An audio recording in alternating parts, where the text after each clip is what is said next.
শুরু করছি ডাকপ্রিয়র চিঠি গল্পের পর্ব সংখ্যা ২৬। লেখনীতে রিক্তা ইসলাম মায়া।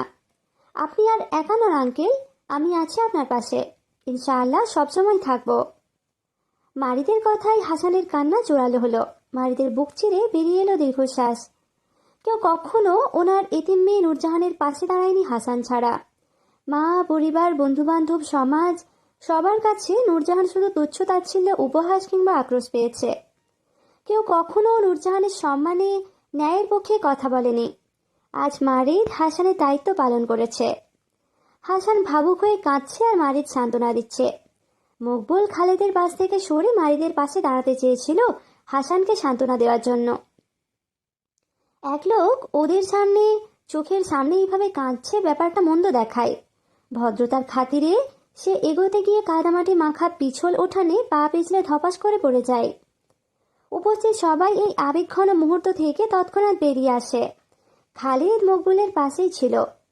সে প্রথমে আরে আরে বলে মকবুলকে টেনে তুলতে গিয়ে অসাবধানতায় সেও পড়ে যায়। মকবুলের পাশেই একদম। হাসিব, রাদিল, মাজিদ তৎক্ষণাৎ এগিয়ে এসে মকবুল ও খালিদকে টেনে তোলে। হাসান মকবুলের পড়ার শব্দ পেয়ে মারিদকে ছেড়ে দেয়। তারানুর আহাজারি করে বলল, হাই হাই, কও দেহি তোমরা পড়লা কেমনে বাজান? মারিদ তাড়াতাড়ি মেহমান করে লইয়া পুষ্করণীর মাতলায় যায়। শরীরটায় পানি দিয়া ধুইয়া দে। কি গো মা, তুমি আমার লগে ঘরের ভিতরে আইও। তারানুর হীরা চৌধুরীকে নিয়ে ঘরের ভেতর গেলে মাজিদ, খালিদ আর মকবুলকে নিয়ে পুকুর ঘাটে যায়। দুজনেই পুকুরে নেমেছে গোসল করতে। কাদামাটি পড়ে নোংরা হয়ে আছে শরীর। তাছাড়া সারাদিন দৌড়াদৌড়ি করেও ক্লান্ত, শরীরটা ঘেমে আছে, তাই দুজনই গোসলে নেমেছে। মাহবুব মারিদের হাত টেনে পুকুর ঘাটে নামতে চেয়ে বলল, আব্বা আপনিও আসেন, গোসল করবেন তো, আপনার শরীর নোংরা হয়ে আছে। সারাদিন এই শরীর নিয়ে অনেক দৌড়াদৌড়ি করছেন, আপনার এখন গোসল করা প্রয়োজন। আমি আপনাকে গোসল করাই দিব, আসেন। মাজিদ অবাক চোখে তাকিয়েছে মাহবুবের কথায়। বাপ ছেলের মাঝে এত মহব্বতের টান থাকে সেটা মাজিদ দেখেনি। হাসানকে দেখেছে নূরজাহানের জন্য জীবন বাজি রাখতে, কিন্তু কখনোই ছেলেদের জন্য এতটা ভালোবাসা প্রকাশ করেনি হাসান। হাসান সবার মাঝে উপস্থিত বেকারের ন্যায় দাঁড়িয়ে। এতক্ষণ মারিদের উপকারে কেঁদেছে, এখন শান্ত। দু চোখে ছাপানো চোখের জল শেষে শান্ত দৃষ্টিতে দেখছে মারিদ সহ মারিদের পরিবারকে। আজ এতদিন পর হঠাৎ হাসানের মারিদকে খুব অপরিচিত লাগছে। হাসানের চেনা পরিচিত সহজ সরল টাইপের মারিদ সাহেব, আর মনে হচ্ছে আজকে একদম অন্য মারিদকে। মারিদ রাতে বিয়ে করলো, সকালে বাপকে শহর থেকে নিয়ে আসলো, বিকালে আসামিদের পুলিশে দিল। পরবর্তী সময়ে মারিদ কি করবে কিংবা হাসানের কাছে কি চাইবে সেটা নিয়েও হাসান খুব চিন্তিত। মান্নাকে পাঠিয়েছিল সাবান কেসটা আনতে, সেটা নিয়ে পুকুর ঘাটে এসে ফিরে এলো। পাকা ঘাটের সিঁড়ির ঘাটে সাবানের কেসটা রাখে। খালিদ ও মকবুল পুকুরের পানিতে সাঁতার কাটছে। বহুকাল পর তারা পুকুরে নেমেছে। একটু সাঁতার না কাটলেই নয়। মাহবুব মারিদকে টেনে পুকুর ঘাটে সিঁড়ির পিড়িতে বসিয়েছে। গায়ের কাদামাটি শুকিয়ে যাওয়া ছেঁড়া শার্ট টেনে খুলতেই মারিদের পিঠে, কাঁধে বেশ কিছু রক্ত জমাটের কালচিটে দাগ দেখতে পায়। মাহবুব দাঁতে দাঁত চেপে মারিদের আঘাতের জায়গাগুলোই হাত ছোঁয়ায়। মারিদ বিরক্তি সুরে বলে, কিছু হয়নি বাবা, আমি ঠিক আছি। আমরা ওদের আরো কঠিন শাস্তির ব্যবস্থা করতে পারি আব্বা। দরকার নেই, আপাতত এতটুকুই থাক, প্রয়োজনে পরে দেখা যাবে। দুহাতে আজলা ভরে মারিদের মাথায় বেশ কয়েক কোষ পানি দেয় মাহবুব। মারিদের পিঠেও সাবান ঘষে দেয়। মারিদ হাত পায়ে হাত ঘষে নেয়, শুধু আহত জায়গাগুলো বাদে। মারিদ বুক পানিতে নেমে প্রথম ডুব দিলেও পেছন পেছন মাহবুব পুকুরে লাফিয়ে নেমে মারিদের গলা জড়িয়ে সাঁতার কাটে। মারিদ হেসে ফেলল। সারাদিনের দুশ্চিন্তা ও ক্লান্তি পাশে ফেলে মাহবুবকে কাঁধে নিয়ে বুক পানি থেকে গলা পানিতে নেমে গেল। মাহবুব, মারিদ, খালিদ, মকবুল সকলেই একত্রে সাঁতার প্রতিযোগিতা দেয়। বিশাল বড় পুকুরের এক পাশ থেকে অন্য পাশে সাঁতার কাটার প্রতিযোগিতা করে 4 জন। রাদিল পুকুর ঘাটে দাঁড়িয়ে চিল্লিয়ে মামাদের উৎসাহ দিচ্ছে মারিদকে পরাজিত করতে, আর সেই দৃশ্যটা হাতের ফোনের ক্যামেরায় বন্দি করছে। কি মনে করে রাদিল সেই ভিডিও শুকিয়েও পাঠালো। হাসান, মাজিদ পুকুর ঘাটে দাঁড়িয়ে সেই দৃশ্য দেখছে। সবার মাঝে কত মিল মহব্বত। অজান্তে তারা প্রতিযোগিতায় আনন্দ পাচ্ছে। পাকঘর থেকে তারানুর ডাকলো হাসানকে, হাসান বাজান এইদিকে আয়। হাসান পাকঘরে গেলে তারানুর বিচলিত ভঙ্গিতে বললেন, বাজান, ঘরে তো বাজার সদা কিছুই নাই, এতগুলো মেহমানকে খাওয়ানোর কি দিমু? কাল রাতে ভোগান্তির জন্য হাসান মাজিদ কেউ আজ বাড়ি থেকে বের হয়নি। আর নাই ঘরে তেমন রান্না বান্না হয়েছে। ঘরে অশান্তি থাকলে খাবার কারো মুখে উঠবে না, এটা স্বাভাবিক। কিন্তু ঘরে মেহমান আসলে নিজেদের খাবারের চিন্তা না করলেও মেহমানের আপ্যায়নের খেয়াল রাখতে হবে। হাসান তারানুরের পেছনে দাঁড়িয়ে থাকা আসনুর আর মাজিদের বউ নদীর দিকে তাকালো। দুজনেই চিন্তিত মুখে দাঁড়িয়ে। সবাই গোসল করে এসে খেতে চাইবে, কিন্তু রান্নাঘরে কিছুই নেই। হীরা চৌধুরীকে বসার ঘরে বসানো হয়েছে অনেকক্ষণ হলো। ওনাকেও জলপানি বা নাস্তা তেমন কিছু দেওয়া হয়নি, শুধু চা ছাড়া। হাসান চিন্তিত মুখে কপাল কুঁচকে নদীকে বলল, ঘরে নাস্তা দেওয়ানের মতো কিছু নাই বউ? বিস্কুট আর গাছের কলা আছে আব্বা। দুপুরে খাওয়ানোর সময় বিস্কুট আর কলা দিলে হইব না, খারাপ দেখাবো। আশেপাশে সাহানা কোথাও নেই, হয়তো ঘরে শুয়ে আছে। সাজিদকেও হাসান দেখেনি আজ সারাদিন। মা ছেলের কারো পরোয়া হাসান আর করতে চায় না। মাজিদ হাসানের পেছন পেছন এসে সবকিছু শুনে বলল, কাউরে টেনশন করন লাগবো না, আমি বাজার থেকে খাওয়ান কিনা আইতাছি। হাসান মাজিদকে থামিয়ে বলল, আমাগো গ্রামের বাজারে হোটেল নাই, তুই কই থেকে খাওয়ান কিনা আনবি? হোটেলের খাওয়ান কিনা আনতে হইলে থানচি সদরে যাইতে হইব, হাতে মেলা সময় লাগবার পারে। যাইতে 1 ঘন্টা, আইতে 1 ঘন্টা, এতক্ষণ মেহমানগুলারে না খাওয়াইয়া কেমনে খালি মুখে বসাই রাখবো? সারাদিন ধইরা হুগুলের মেলা ছুট ঝামেলা আছিল, সবার পেটে ক্ষুধা আছে। গোসল কইরা আইলে খাওয়ান দিতে হইব আগে, এখন বাজারে গেলেও খাওয়ান লইয়া তাড়াতাড়ি আওন যাইব না। টেনশন আর বিষাদের ছায়া পড়েছে সকলের মুখে। বাজার থেকে খাবার এনে খাওয়াতে যতটা সময় লাগবে ততক্ষণে ঘরে রান্না করা সম্ভব। আবার বাজার করে রান্না বসাতে বসাতে রাত হয়ে যাবে। অতি টেনশনে সকলের মুখ ছোট হয়ে যাচ্ছে। ঠিক তখনই সদর দরজা দিয়ে আম্মা আম্মা ডেকে দ্রুত পায়ে ঢুকলো আলেহা। আলেহা বসার ঘরে হীরাকে চা হাতে বসে থাকতে দেখে 2-1 সেকেন্ড হাঁটার গতি কমিয়ে দিলেও নূরজাহানের কথা ভেবে তৎক্ষণাৎ দৌড়াই ঘরের ভেতরে। বসার ঘরের সাথে ঘরটা ভাত ঘর, এই ঘরে সবাই একত্রে বসে খায়। মেহমানদের বসার ঘরে বড় একটা ডাইনিংয়ে টেবিল পাতা হয়েছে, সেখানেই খেতে দেয়। আর ঘরের মানুষ সবাই ভাত ঘরেই খায়। আলেহার গলা পেয়ে রান্নাঘর হতে দৌড়ে আসে সবাই।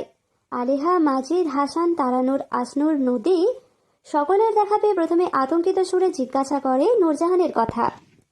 আম্মা, আমার নূরজাহান কই? ও কেমন আছে? আসনুর আলেহাকে জড়িয়ে ধরে কেঁদে ফেলল। ক্ষণিকের জন্য ভুলে যাওয়া বেদনাগুলো তরতর করে মাথা চাড়া দিয়ে ওঠে। মুহূর্তে সকলের চোখ ভিজে যায়, কিন্তু কেউ কোনো শব্দ করে কাঁদছে না।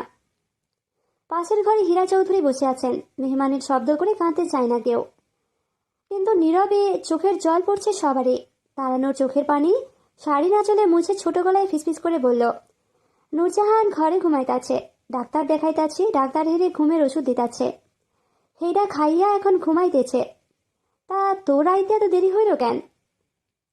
আলেহা কথার উত্তর দেওয়ার আগে পেছন থেকে শুকনো কঠনের একটা শ্যামবর্ণের মেয়ে কোমর আর দুহাত মিলিয়ে 3টা বড় বড় হটপট নিয়ে আলেহাকে ডাকে, খালাম্মা, ও খালাম্মা, এই ডিব্বাগুলা কই রাখবো? মেয়েটার নাম মৌসুমী। আলেহার সঙ্গেই থাকে আলেহার শ্বশুর বাড়িতে। আলেহা আসনুরের মাথায় হাত বুলিয়ে বুক থেকে উঠিয়ে মাজিদকে বলল, যা তো বাপ, ভ্যান থেকে খাবারগুলা নিয়ে আয়। আমাদের বাড়িতে ঝামেলা হইলে ঘরে রান্নাবান্না খাওয়ান বন্ধ হইয়া যায়। সেই কারণে আমি সকলের জন্য রান্না করে নিয়ে এসছি। নদী মৌসুমীর থেকে বাক্সগুলো নিয়ে রান্নাঘরে রাখলো। ভয়ঙ্কর লজ্জিত পরিস্থিতি থেকে আলেহা যেন ফেরেশতার মতো এসে সবাইকে বাঁচিয়ে দিল। সকলের একে অপরের মুখ চাওয়াচাই করল। আলেহা ব্যাপারটা প্রথমে বুঝতে পারেনি। আলেহা হাসানকে প্রশ্ন করল, ভাই, বসার ঘরের মহিলাটাকে আগে তো কখনো দেখিনি আমাদের বাড়িতে। হাসান উত্তর দেওয়ার আগে তারানুর বেগম উত্তর দেয়, উনি হইল নূরজাহানের ফুফু শাশুড়ি। আইজ প্রথম আইছে আমাগো বাড়িতে। নূরজাহানের শ্বশুর, চাচা শ্বশুর, খালা শ্বশুরও আইছে। হগলে মিলা পুকুর ঘাটে গোসল করতেছে এখন। তারানুরের কথাই মনে হলো আলেহা ভীষণভাবে চমকিয়েছে। স্তব্ধতার ন্যায় শখ খেলো যেন।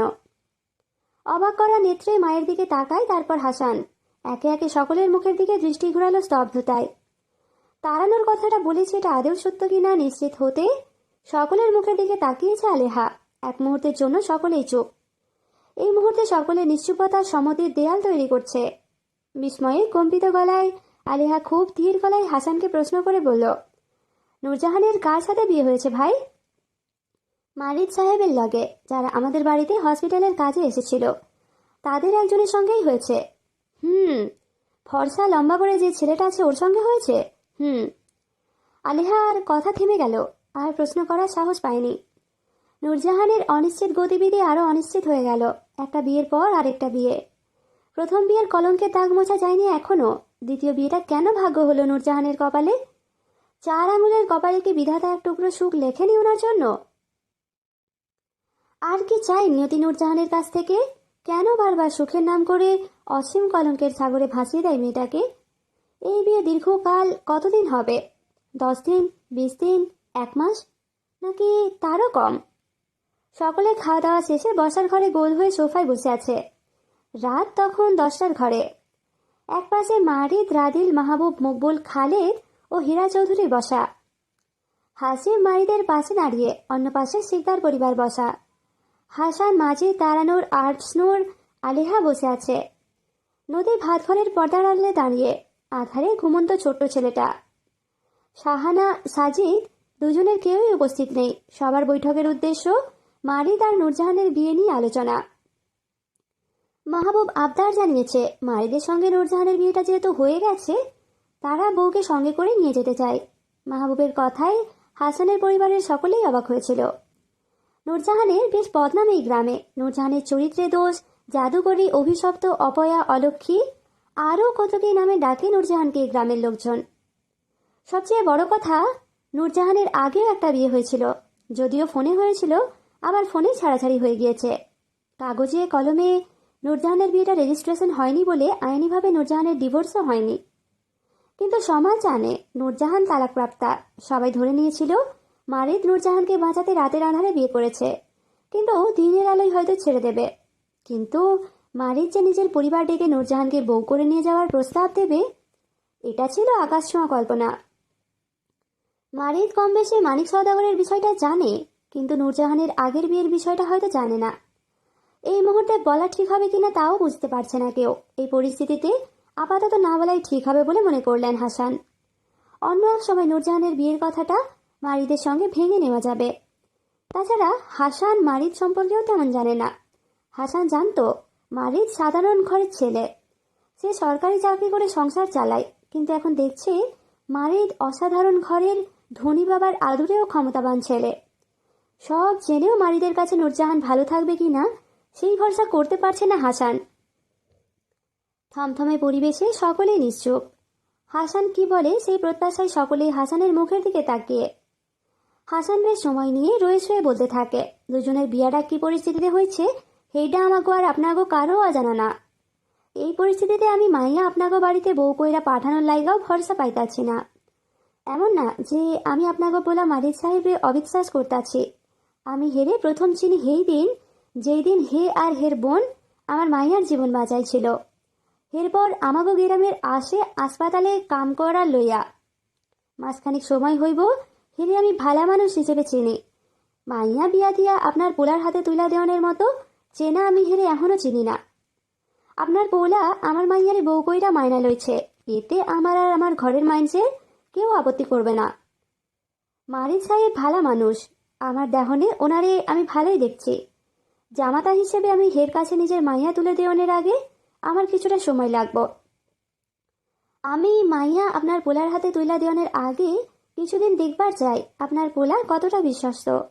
আপনারা অচেনা শহরের মানুষ, হঠাৎ বিয়াটা মানতে গিয়া আমি আর আমার মাইয়ার অচেনা কারোর হাতে তুলে দেবার পারি না। আমার ভয় দূর হইলে, মালিক সাহেবের ওপর আস্থা অর্জন হইলে আমি সেই দিন মাইয়া খুশি খুশি আপনাগো হাতে তুইলা দিমো। তখন লইয়া যাইয়েন আপনাগো বাড়ির বউ আপনাগো লগে। কিন্তু এর আগ দিয়া আমার মাইয়া আমার ঘরে থাকবো, আর মালিক সাহেব আমার বাড়িতে আন যাওয়ান করবো ততদিন। সবার মাঝে নিশ্চুপতা। সবাই চুপচাপ হয়ে শুনেছে হাসানের কথা। মারিদ মাথা নইয়ে মাহবুবের পাশে বসে চুপচাপ শুনল। এই বিষয়টা প্রথমেই মারিদের মাথায় এসেছিল। আজ সকালে রাদিল বিষয়গুলো বলেছিল সে রাদিলকে। এখন ঘুরে ফিরে হাসানও একই কথা বলল। মকবুল হাসানের কথায় আপত্তি জানিয়ে কিছু বলতে চাইলে মাহবুব মকবুলের হাতটা চেপে থামিয়ে দেয়। হাসানকে বলে, আচ্ছা ভাই সাহেব, আপনি যেটা বলবেন সেটাই হবে। আপনি চিন্তা করবেন না, আমাদের এতে কোনো আপত্তি নেই। আপনি মেয়ে পাঠাবেন শ্বশুর বাড়িতে, আপনার অবশ্যই জানা দরকার আছে আপনার মেয়ের জামাই ভালো নাকি খারাপ। সমস্যা নেই ভাই সাহেব, আপনি সময় নেন, আপনার যখন মনে হবে আমাদের জানাইয়েন। আমরা সসম্মানে আয়োজন করে এসে ছেলের বউকে ঘরে তুলে নিয়ে যাব। বাকি রইল আমার ছেলের বিষয়টা, তাহলে বলবো আমার ছেলে আপনার ছেলে। আমি ছেলে দিয়ে আপনার মেয়ে নিচ্ছি, আর আপনি মেয়ে দিয়ে আমার ছেলে নিয়েছেন। এখন সে আমার একার ছেলে নয়, আপনারও আরেকটা ছেলে। এখন আপনার ছেলে এ বাড়িতে কখন আসবে নাকি যাবে সেটা আপনাদের বাপ ছেলের ব্যাপার, এখানে আমার বলার কিছুই নেই। আমি আমার মেয়ের টানে অবশ্যই বারবার আপনার দুয়ারে আসবো ইনশাআল্লাহ। আজ আমি একা এসেছি, আগামী সপ্তাহে আমার পুরো পরিবার আসবে আমাদের ছেলের বউকে দেখতে।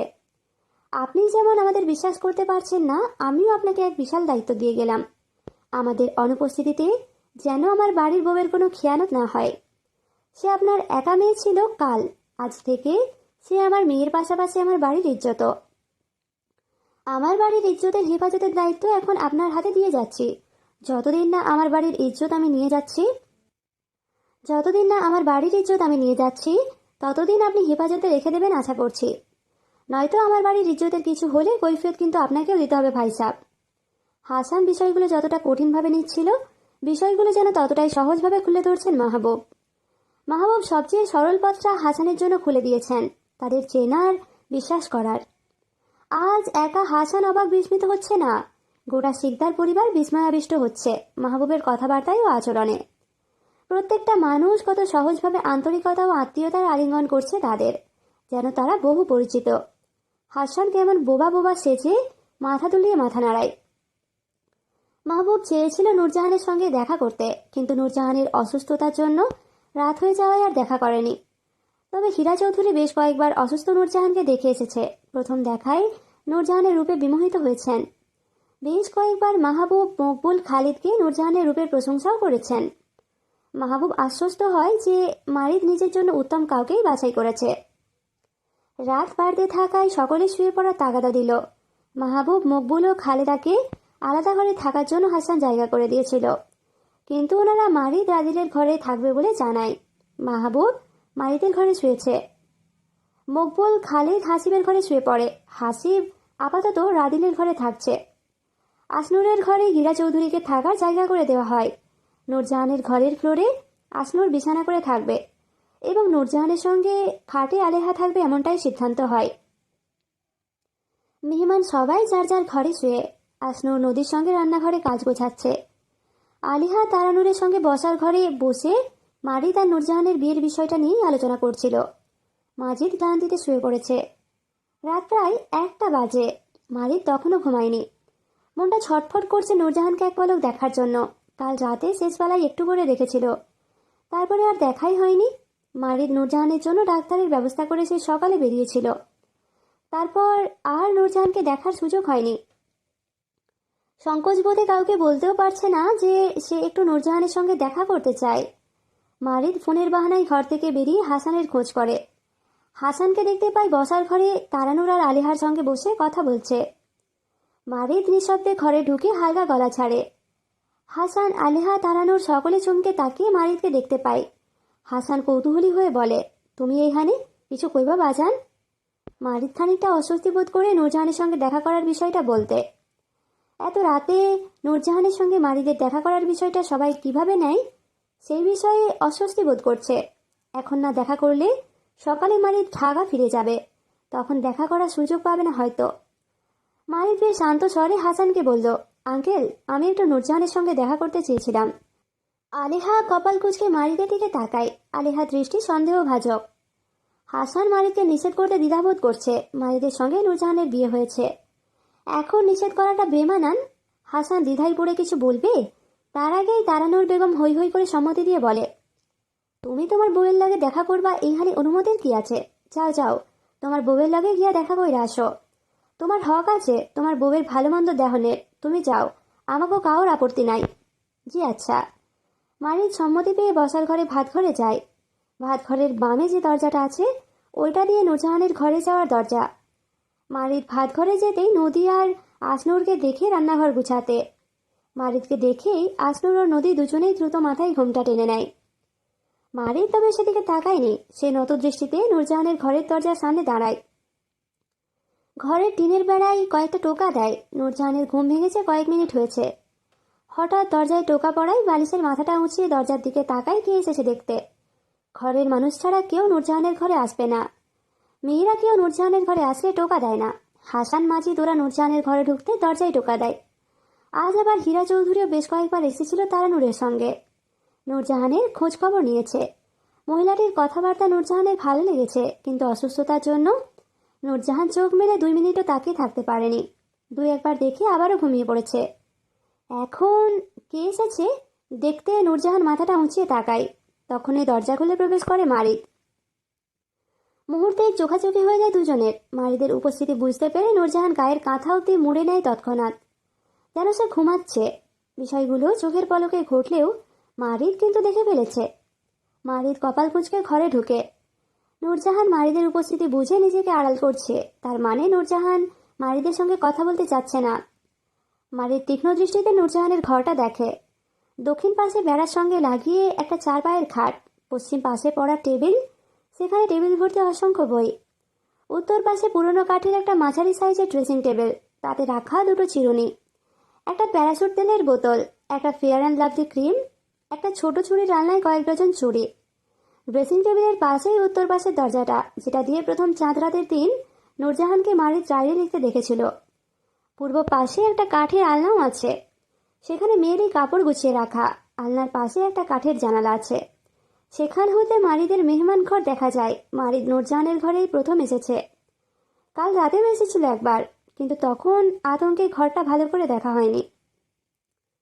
মারিদ বিছানায় শক্ত হয়ে পড়ে থাকা নূরজাহানের দিকে ঘুরে তাকায়। পাতলা কাঁথার নিচে শক্ত কাঠ হয়ে শুয়ে আছে নূরজাহান। বিন্দু পরিমাণ নড়াচড়ার কোনো অভ্যাস নেই। মারিদ নূরজাহানের পড়ার টেবিলে একটা বই হাতে নেয়। সেটা উল্টে পাল্টে দেখে আবারও জায়গায় রেখে দেয়। হঠাৎ মারিদের মাথায় অপরিচিতার ডায়েরির কথা আসতেই মারিদ তৎক্ষণাৎ নূরজাহানের পড়ার টেবিল খুঁজতে শুরু করলো সেই ডায়েরিটা। ভাগ্য ভালো হয়, নূরজাহানের পড়ার টেবিলের ড্রয়ারেই পেয়ে যায় কাঙ্ক্ষিত ডায়েরিটা। মারিদ ডায়েরি হাতে নিয়ে একবার ঘাড় ঘুরিয়ে নূরজাহানের দিকে তাকায়। নূরজাহানের কোনো হেলদোল দেখতে না পেয়ে মারিদ ডায়েরির পাটা উল্টাতে গিয়ে একত্রে উল্টে যায় বেশ কিছু পৃষ্ঠা। মারিদ বৈদ্যুতিক লাইটের আলোয় দেখতে পায় বেশ কয়েকটি লাইন। আমার কোনো বর্তমান নেই, ভবিষ্যৎও নেই, আছে অসংখ্য অতীত, যা আমার বর্তমান ও ভবিষ্যৎকে ঘিরে অনিশ্চিত করে রেখেছে। এতটুকু লেখা পড়ে মারিদ কপাল কুঁচকে নেয়।